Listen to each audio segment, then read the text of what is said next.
Hello friends, यश study hub में आपका स्वागत है। जिन लोगों ने भी सब्सक्राइब कर रखा है और जो रेगुलर वीडियो देखते हैं उन सबको थैंक्स, और जो लोग नए हैं वो लोग प्लीज़ चैनल को सब्सक्राइब करें और प्लेलिस्ट ज़रूर चेक करें, चाहे आप एसएससी की तैयारी कर रहे हो या बैंक की कर रहे हो या रेलवे की। आज हम अर्थमेटिक का टॉपिक लाए हैं और इसमें हम प्रैक्टिस करेंगे प्रीवियस ईयर क्वेश्चन जो एसबीआई क्लर्क में पूछे गए हैं। आसान से तरीके हैं, आसान से सॉल्यूशन है, आप ज़रूर देखें क्योंकि ये पैटर्न लेटेस्ट है और इसी पर रिपीट होंगे क्वेश्चन। लास्ट टाइम रिवीजन करना बहुत ज़रूरी है। शुरू करते हैं पहले क्वेश्चन से। इंग्लिश में क्वेश्चन है, हिंदी में मैं बताऊंगा।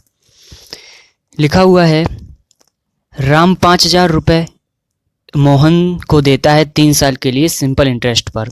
रेट है 10% की, लेकिन वो कैलकुलेट की जाएगी हाफ ईयरली। आपको ये बताना है कि 3 साल के बाद राम मोहन को कितने रुपए वापस करेगा, कितनी अमाउंट हो जाएगी जो उसको वापस करनी पड़ेगी। आप लगाइए इसको, फिर मेरा सॉल्यूशन देखिए। देखिए इसको कैसे करेंगे। 5,000 रुपये 30% पर 30% कैसे हुआ? 30% ऐसे हुआ कि एक साल का दिया है हमको 10% इंटरेस्ट, और ये सिंपल इंटरेस्ट है। अब चाहे आप कान किधर से भी पकड़ें, बात बराबर है। क्यों? क्योंकि देखिए कैसे, देखिए 6 महीने में मिलेगा 5% का इंटरेस्ट, और आपको पता होना चाहिए एक साल में 6 महीने हैं, तो 3 साल में कितने हो जाएंगे? 6 महीने हो जाएंगे, यानी 6 × 6, तो यहाँ पर भी 6 × 5 हो जाएगा। इस तरीके से 30% आएगा। या तो आप इतनी कैलकुलेशन करते, अगर इतनी नहीं करते तो यहाँ पे आप सिंपल बोल सकते थे कि छमाही है वो ठीक है, हमने जान लिया। अगर डायरेक्ट करते तो 3 साल में ये 10% के हिसाब से 30% आ जाता, लेकिन इसमें डाउट हो सकता था, शायद कुछ लोग ना समझ पाते, इसलिए मैंने वो बताया। तो यहाँ से हमने देख लिया कि 30% 5,000 रुपये पे 30% ब्याज मिलेगा, यानी कि 1,500 रुपये मिल जाएंगे। अब आप ये ना कहें कि 1,500 कैसे आया, क्योंकि अब एग्ज़ाम आने वाला है आपका, इतना तो आपको आता होगा। ऐसे आया है कि 5,000 का 30% हमने निकाला है, 5,000 का 30%, तो 0 से 2 0 कट जाएंगे, ये 5 3 15 और 200। ये 5,000 में 1,500 रुपये ऐड होके कितना हो जाएगा? 6,500 रुपीज़। इतनी अमाउंट वो 3 साल बाद लौटाएगा। ये इसका आंसर है। अगर एक बार में समझ में नहीं आया है तो आप वीडियो को दोबारा देखें, क्योंकि ये शॉर्ट तरीके हैं, आपको इन्हीं तरीके से क्लिक करना है, इसी तरीके से पेपर में करेंगे तभी आप अच्छे अटैम्प्ट कर पाएंगे, वरना लगाकर सवाल सब लोग आ जाएंगे। लेकिन बात आती है टाइम की, कम टाइम में ज़्यादा क्वेश्चन करने होते हैं। दूसरा क्वेश्चन है, 20 एस्पिरेंट हैं, उनका एवरेज है 19.2 ईयर।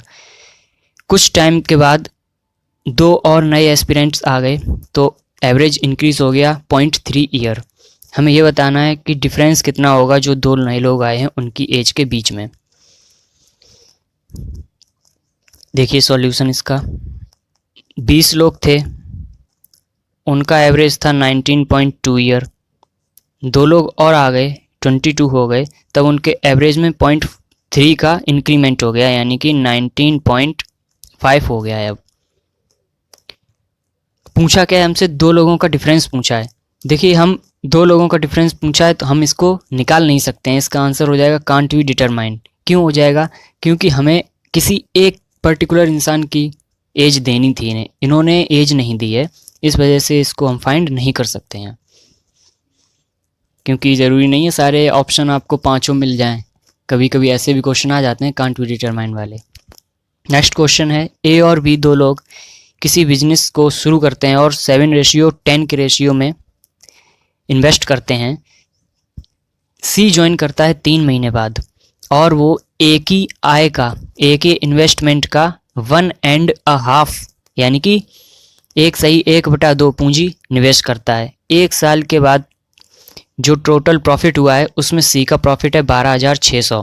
तो हमें ये बताना है कि ओवरऑल टोटल प्रॉफिट कितना मिला है। देखिए 3 लोग हैं, A ratio B ratio C. इसका रेशियो 7 है, 12 महीने तक लगा रहा है। इसका रेशियो 10 है, ये भी 12 महीने तक लगा रहा है। लेकिन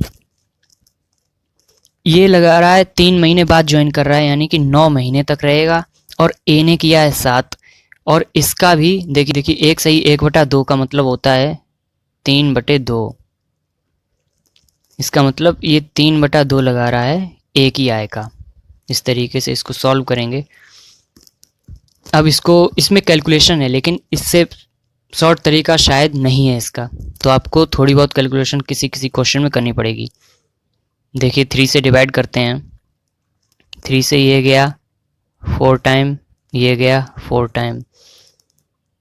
अब इस 2 को उठा के पूरे में मल्टीप्लाई करेंगे, क्योंकि सिंप्लीफाई करना है। तो देखिए 4 7 जा 28 और ये 2 आएगा, यानी यहाँ हो जाएगा 56। यहाँ पर कितना है, 10 4 जा 40 और 2 और मल्टीप्लाई हो जाएगा, ये हो जाएगा 80 और यहाँ पर हो जाएगा 63। ठीक है। अब दिया क्या है हमको दिया है सी का प्रॉफिट, सी का शेयर 12,600 दिया है। हमारे हिसाब से कितना है, हमारे हिसाब से है 63। 12,600 के बराबर है ये, तो यहाँ से एक की वैल्यू कितनी आ जाएगी, 200। एक की वैल्यू 200 आ गई। हमें बताना क्या है, टोटल प्रॉफिट। टोटल प्रॉफिट के लिए हमें इन तीनों को ऐड करना है। करिए ऐड इनको। 63 8 6 14 140 और 50 190 और 6 और 3 9, यानी 199। 199 टोटल प्रॉफिट है। एक की वैल्यू कितनी है, एक की वैल्यू है 200। एक की वैल्यु है 200, तो 199 मल्टीप्लाई बाई 200 कर देंगे। इसको मल्टीप्लाई करिए, 199 दूनी 398 होता है और 2 ज़ीरो और लग जाएंगे। इतना है टोटल प्रॉफिट। नेक्स्ट क्वेश्चन पर चलते हैं। फिजिक्स और केमिस्ट्री में जो पल्लवी को नंबर मिले हैं उनका रेशियो है 4:5। अगर केमिस्ट्री में उसके जो नंबर आए हैं वो 30 ज़्यादा हैं, 30 ज़्यादा हैं किससे, फिजिक्स में जो नंबर आए हैं उससे, और जो एवरेज बन रहा है फिजिक्स केमिस्ट्री और मैथ का वो बन रहा है 180 नंबर। तो हमें ये बताना है मैथ में उसके कितने नंबर थे। अब इसका सॉल्यूशन देखिए। Physics chemistry and math 3 subject हैं। फिजिक्स और केमिस्ट्री का रेशियो कितना है, 4:5 है। अंतर कितने का है, 1 का।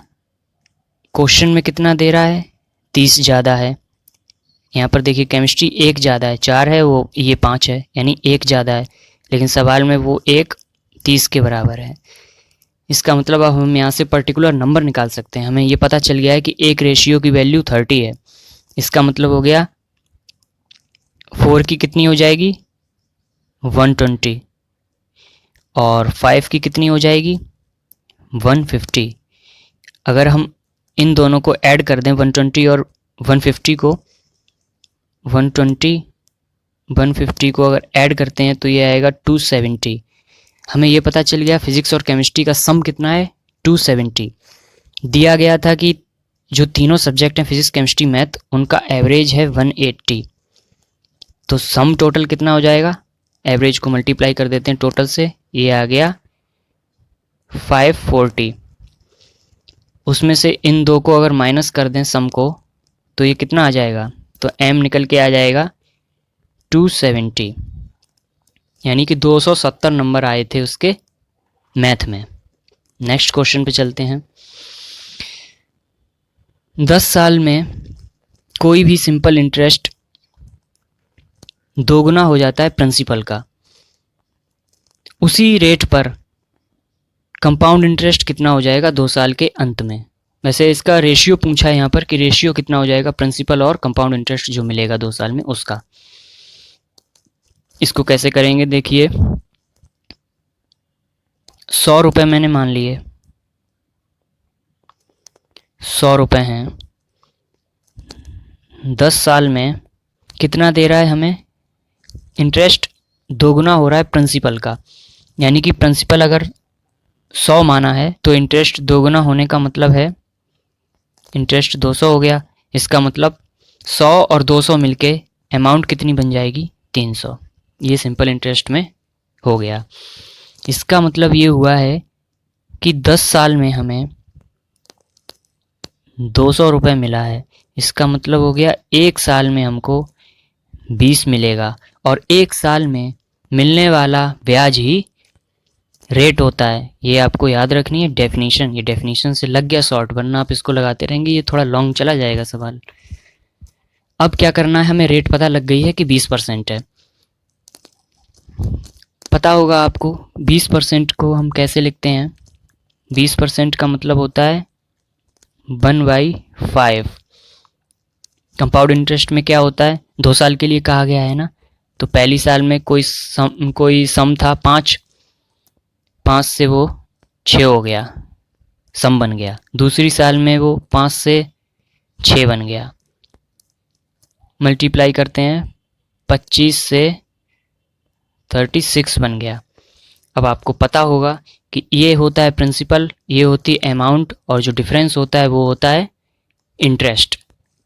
तो यहाँ पर कंपाउंड इंटरेस्ट कितना आ रहा है, 36 और 25 का डिफरेंस कितना है, 11 का, और हमारा प्रिंसिपल कितना है यहाँ पर 25। पूछा किसका है, प्रिंसिपल एंड कंपाउंड इंटरेस्ट, यानी प्रिंसिपल पहले आएगा, 25/11, ये आंसर हो जाएगा इसका। नेक्स्ट क्वेश्चन पर चलते हैं। ए, बी और सी 3 लोगों का एवरेज एज है 30 साल, यानी बी और ए की एज का डिफरेंस बराबर है सी और बी की एज के डिफरेंस के बराबर है। अगर डी 40 साल बड़ा है बी से, तो हमें बी और डी की एज का सम बताना है। कैसे करेंगे इसको, देखिए जैसे जैसे कहा गया है वैसे वैसे करते हैं। हमसे कहा है बी और ए की एज का जो डिफरेंस है वो बराबर है किसके, सी और बी की एज के डिफरेंस के। तो हमें यहाँ से पता चल गया 2b बराबर हो जाएगा a प्लस सी के। ठीक है, यहाँ तक समझ गए। अब कहा है उसने तीनों की एज का जो एवरेज आया है वो 30 है, तो अगर सम निकालेंगे तो 30 × 3 = 90 आएगा। ये आ गया तीनों की एज का सम। ये तो आपको पता होगा ना सम और एवरेज कैसे निकालते हैं। सम आ गया तीनों की एज का 90। अब हमें क्या करना है, देखिए ये वैल्यू आई है a प्लस बी प्लस सी की आई है। हम यहाँ से a प्लस सी की जगह रख देंगे 2b। कितना रख देंगे, 2b। तो ये 2b प्लस 1b बराबर हो जाएगा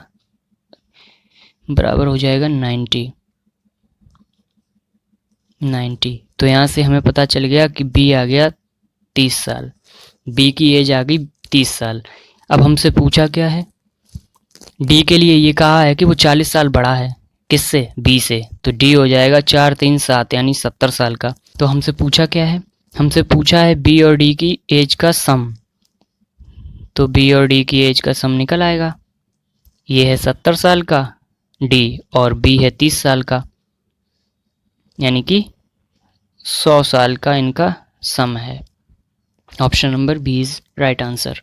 नेक्स्ट क्वेश्चन, बबलू के पास कुछ कैंडी है, कुछ च्युइंगम है, और कैंडी च्युइंगम का रेशियो है 17:19। अगर वह 5 कैंडी खा लेता है और च्युइंगम 25% ज़्यादा खरीदता है, तब क्या होता है कि च्युइंगम 50% ज़्यादा हो जाती है कैंडी से। तो हमें ये बताना है कि स्टार्टिंग में च्युइंगम्स कितनी थी। अच्छा सवाल है, सारे क्वेश्चंस बहुत अच्छे हैं। इसको कैसे करेंगे, देखिए ये एक यूनिक मेथड है, शायद ही आपने पढ़ा होगा, ध्यान से समझेंगे इसको। एक बार में समझ में अगर ना आए तो दोबारा से ज़रूर देखें। C फॉर डिनोट किया मैंने कैंडी को, CH से डिनोट किया है मैंने च्युइंगम को। रेशियो कितना दिया है, कैंडी दी है 17x और च्युइंगम दी है 19x। ठीक है, अब 50% का मतलब क्या होता है, 50% का मतलब होता है 1/2। इसका मतलब च्युइंगम 50% ज़्यादा है कैंडी से।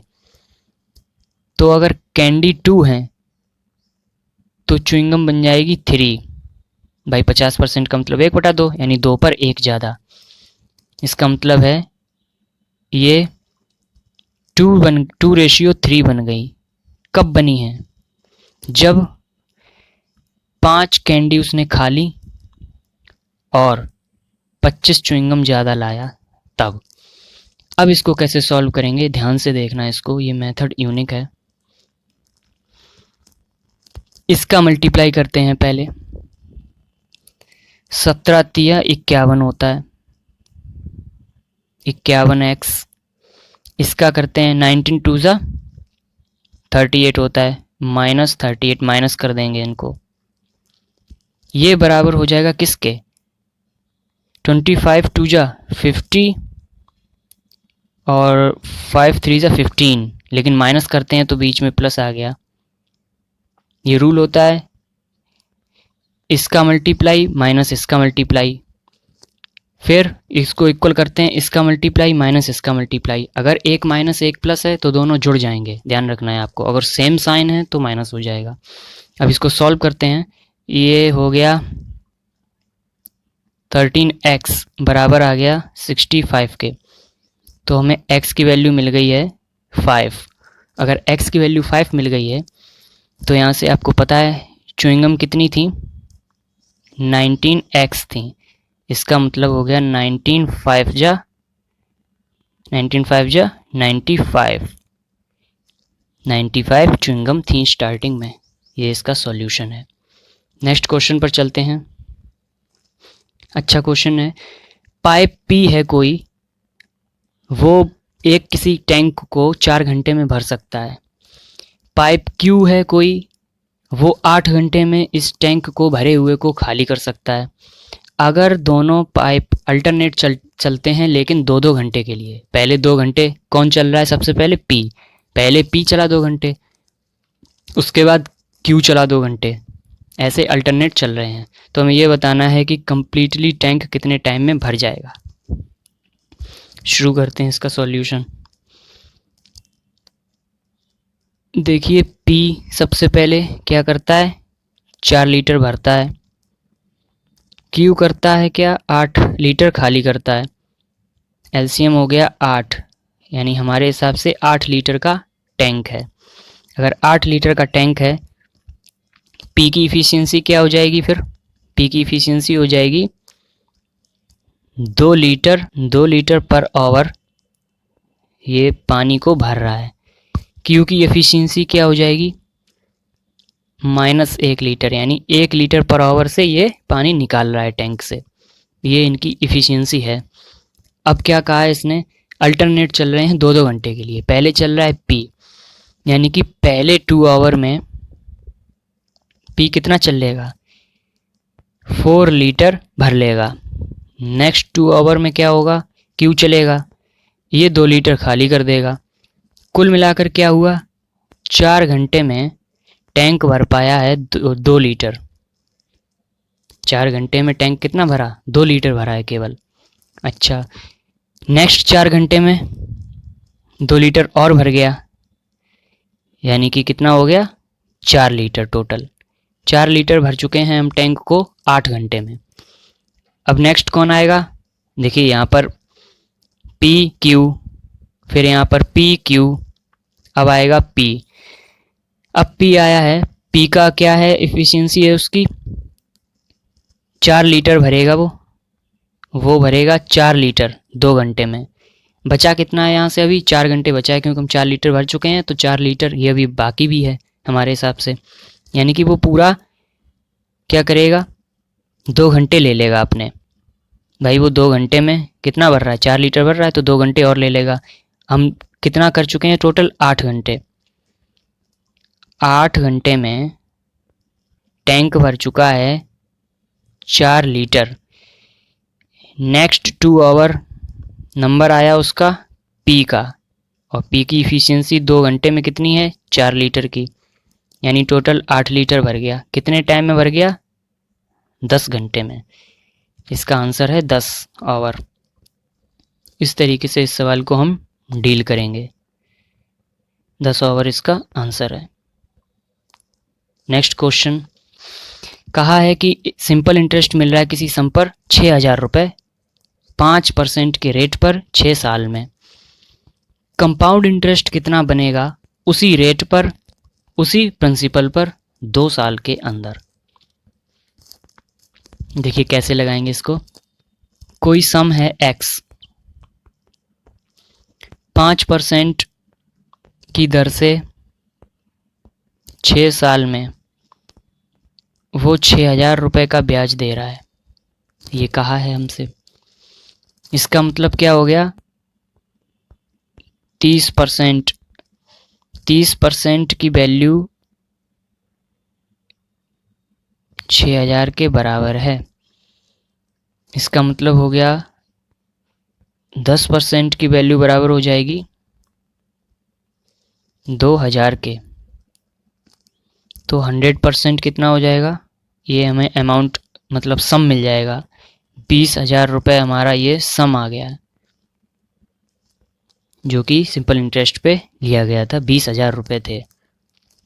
निकालना क्या है हमको, कंपाउंड इंटरेस्ट निकालना है। कंपाउंड इंटरेस्ट कैसे निकालेंगे, रेट क्या है 5%। आपको पता है 5% की वैल्यू होती है 1/20। कितने बात कही गई है, 2 साल के लिए, तो 2 साल के लिए कैसे करेंगे, 20 से 21 हो रहा है, फिर 20 से 21 हो रहा है, यानी कि 400 से 441 हो रहा है। हमें पता होता है कि ये सम होता है, ये 400 है, ये किसके बराबर है, 100% सम निकाला हमने 20,000 के। इसका मतलब है हमारे हिसाब से 400 है 20,000 के बराबर। इसका मतलब क्या हो जाएगा, इसका मतलब हो गया है 1 यूनिट किसके बराबर आ जाएगा, 50 रुपये के। पूछा क्या है हमसे, इंटरेस्ट पूछा है। इंटरेस्ट कैसे निकालते हैं, सम और अमाउंट में डिफरेंस को कहते हैं हम इंटरेस्ट। कितने का है, 41 का, तो 41 इंटू 50 कर दीजिए, कितना आएगा, मल्टीप्लाई करेंगे 2050 रुपीज़, 2050 रुपीज़, ये उसका आंसर हो गया। Option number E is the right answer. Option number ई इसका राइट आंसर है, 2050 ऑप्शन में नहीं है। इस तरीके से डील करेंगे। लास्ट क्वेश्चन है ये आज की क्लास का। अंजना ने स्कोर किया है 80 नंबर आउट ऑफ 150। 150 में से 80 नंबर आए हैं हिस्ट्री में, 120 में से 95 आए हैं उसके इंग्लिश में। उसको ओवरऑल 70% गेन करना है 3 सब्जेक्ट में। तीसरा सब्जेक्ट कौन सा है, जियोग्राफी, जो कि 100 नंबर का है। तो ये बताना है कि उसके 100 में से कितने नंबर आएंगे जो ओवरऑल उसके 70% बन जाएं। कैसे करेंगे इसको, सब्जेक्ट कौन कौन से हैं, हिस्ट्री है, इंग्लिश है और जियोग्राफी है। उसके बाद टोटल नंबर कितने का है और उसने गेट कितने किए हैं। देखिए हिस्ट्री था 150 नंबर का, जिसमें से उसको 80 मिले हैं। इंग्लिश है 120 नंबर की, जिसमें उसको मिले हैं 95 मार्क्स। जियोग्राफी है 100 मार्क्स की, हमें बताना है कि उसको कितने नंबर मिलेंगे जियोग्राफी में। ये था सवाल। देखिए कैसे करेंगे, ओवरऑल उसको कितने चाहिए, 70% चाहिए। इनको ऐड करिए, ओवरऑल कितना है, 15, 12, 27, 10, 37, यानी कि 370 नंबर टोटल, ये टोटल मार्क है। और इसको चाहिए 70%। अगर हम इसका 70% निकालते हैं तो ये आ जाएगा 259, यानी कि उसको ओवरऑल 259 नंबर चाहिए। अच्छा, इनको ऐड करिए आप, 80 + 95 करेंगे तो ये आएगा 175, यानी कि दो को मिला के, हिस्ट्री और इंग्लिश मिला के उसको 175 नंबर मिले हैं। टोटल नंबर उसके आने हैं 259। इसका मतलब है इसमें से हम 175 माइनस करते हैं, कितना मिलेगा हमको, तो x की वैल्यू निकल के आ जाएगी 84। यही आंसर है ऑप्शन नंबर ई, 84 नंबर उसके ज्योग्राफी में आएंगे। उम्मीद करता हूँ क्लास आपको पसंद आई होगी, और अगर समझ में एक दो सवाल नहीं आए हों तो आप वीडियो को दोबारा देखें, बहुत अच्छे से प्रैक्टिस कराई है मैंने, और इसी तरीके से सीरीज़ हम चलाएंगे। सब्सक्राइब कर लें जो लोग भी नए हैं, और पढ़ते रहें। ख्याल रखें अपना। Bye, take care.